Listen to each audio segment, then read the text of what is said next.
Algo que nunca he entendido es cuando aparece un fan de algo y se enoja cuando criticas su obra favorita. Primero, que yo puedo criticar lo que se me dé la gana. Y segundo, que aunque sea tu obra favorita, tiene fallos. Y eso no debería quitarte el disfrute de dicha obra, sino a apreciarla más con todo y sus defectos. Ahí está la magia. Por ejemplo, mi placer culposo es Rápido y Furioso. Película mala y sin sentido, con escenas inverosímiles. Literal, en la película número 9 fueron al espacio con un coche. No tiene sentido. Pues, aún con todo eso, me disfruto viéndolas siempre. Y las he visto varias veces, créanme. Me he topado con fans que cuando critican sus obras favoritas te insultan o si no, te critican tu obra favorita como para desmeritarla. Y así piensan como que te están restando credibilidad o algo así.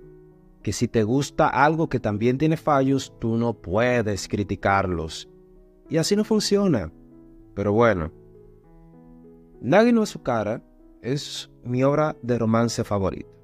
Y con este segundo revisionado que le he dado, me he enamorado más de este anime. Esta hermosa serie nos ha cautivado con su animación impresionante y su emotiva historia, pero incluso las mejores series tienen sus fallos. No puedo hacer la vista gorda a sus errores, pero esos fallos no interfieren en mi experiencia disfrutándola. Hoy vamos a explorar algunos errores y agujeros de guión de Nagi no Azukara. Acompáñenme. Comencemos con el primer punto. Inconsistencias en la tecnología, cultura y en la física de su mundo en general. Uno de los aspectos que pueden desconcertar a los espectadores es la inconsistencia en la tecnología y en la cultura entre los humanos terrestres y los humanos marinos. Aunque la gente del mar vive bajo el agua, parece que no hay una diferencia significativa en el desarrollo tecnológico entre ambos grupos. Por ejemplo, vemos que los niños marinos asisten a una escuela en tierra firme sin mayores problemas. ¿Cómo es posible que sus métodos de educación y tecnología sean tan similares si viven en ambientes tan distintos? Además, ¿cómo se mantiene la tecnología funcionando bajo el agua? ¿Cómo, por ejemplo, pueden funcionar sus televisores debajo del agua? Se ve que pueden cocinar debajo del agua, con el fuego sagrado azul. Eso más o menos me lo creo, pero ¿no se oxidan sus estufas por el agua? ¿Están hechos de un metal a prueba de agua? Hablando de cocinar, ¿cómo pueden hacerlo? Con toda esa agua marina rodeándolos, debe de saber salada la comida. Pero entonces, ¿cómo se adaptan entonces a la comida de la superficie, que debe de ser menos salada? ¿Andan con un bote de sal en el bolsillo? Pero directamente no entiendo cómo los ingredientes se mantienen dentro de la olla mientras cocinan, o cómo los líquidos no se disuelven en el agua.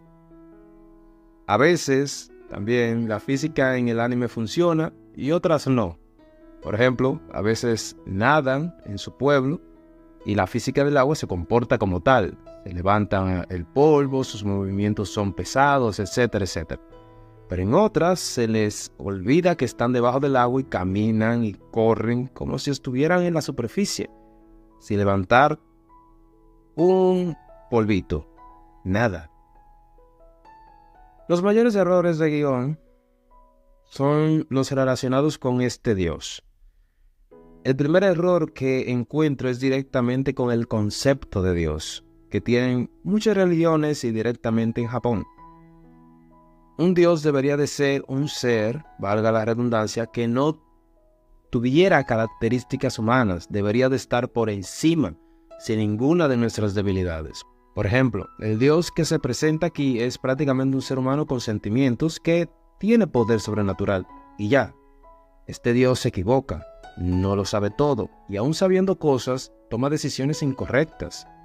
Un Dios debería de ser una entidad omnisciente y omnipotente, etc.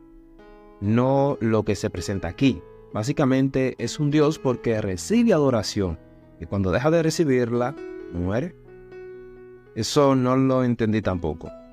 ¿Cómo murió ese Dios? ¿De viejo? ¿Enfermedad? ¿Porque no lo adoraban? No se abunda nada en este tema. Otra duda que tengo. ¿Cómo es posible que aún después de muerto, sus sentimientos tomen voluntad propia? Él muere, pero sus sentimientos no. Es como que limitan algunas capacidades divinas de este Dios y otras no. A conveniencia de la historia, claro está. Y no he mencionado la incongruencia que representa que una parte de tu cuerpo tome conciencia luego de tu muerte. Me refiero a la escama del dios del mar llamado Uroko. Hablando de Uroko, se menciona que hay más pueblos marinos en el mundo. Específicamente menciona que hay 14 en Japón. ¿Uroko los protege a todos o solo a este pueblo? Y si solo es a este pueblo, ¿hay más escamas del dios del mar que han tomado forma humana y protegen a los otros pueblos? ¿O Uroko solamente protege a este y los demás están libres, tienen su propio gobierno y todo lo demás? Se centraron tanto en la trama romántica que se olvidaron abundar y dar coherencia a la trama sobrenatural, y más sabiendo que la trama del dios del mar es tan importante a tal punto que afecta a los protagonistas. Solo una anotación. El conflicto cultural, casi llegando al racismo que existe entre los habitantes del mar y la superficie, ¿es igual de intenso y presente en todo el mundo o es un caso exclusivo de estos dos pueblos que vimos en el anime? Ya por concluir, con lo relacionado al dios del mar, ¿cómo es posible que no se haya dado cuenta que la Ohoshi estaba enamorada de él? Pero sí que ella había dejado en la superficie a un chico. Se da a entender que él sabe todo lo que sucede, pero luego pasan cosas así, donde claramente demuestra desconocimiento. Considero que los mayores agujeros de guión surgen de lo relacionado a este dios y casi a todo lo que lo rodea en general. Otro punto a discutir es el desarrollo de personajes y sus relaciones. Aunque el anime hace un buen trabajo en desarrollar las relaciones entre los personajes principales, hay ciertos personajes secundarios que no reciben el mismo trato. Personajes como Miuna y Sayu tienen arcos de desarrollo importantes, pero a veces parece que sus historias se desarrollan demasiado rápido y se resuelven de manera apresurada, dejando a los espectadores con la sensación de que algo falta. Te quedas con ganas de más.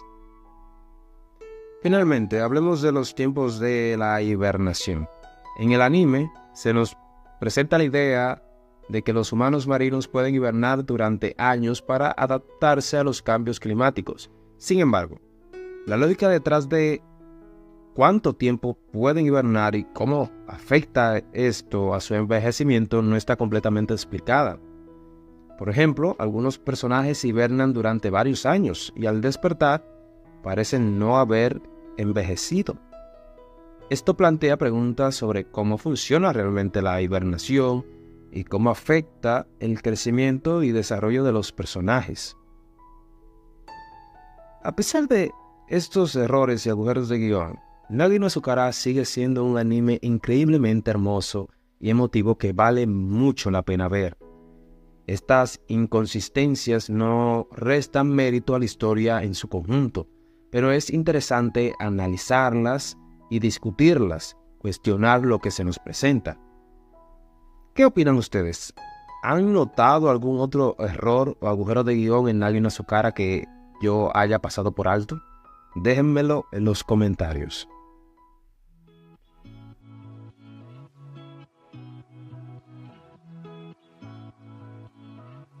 Le hice reseñas, análisis y video a mis personajes favoritos y ahora un video crítica. Fue hermoso todo el proceso y quizás en un futuro no muy lejano vuelva a verla para revisionarla una vez más.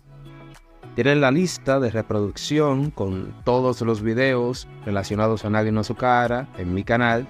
Si les gustó el video, no olviden darle like, suscribirse y activar la campanita para no perderse ningún contenido nuevo. Hasta aquí hemos llegado en el día de hoy. Cuídate y hasta la próxima.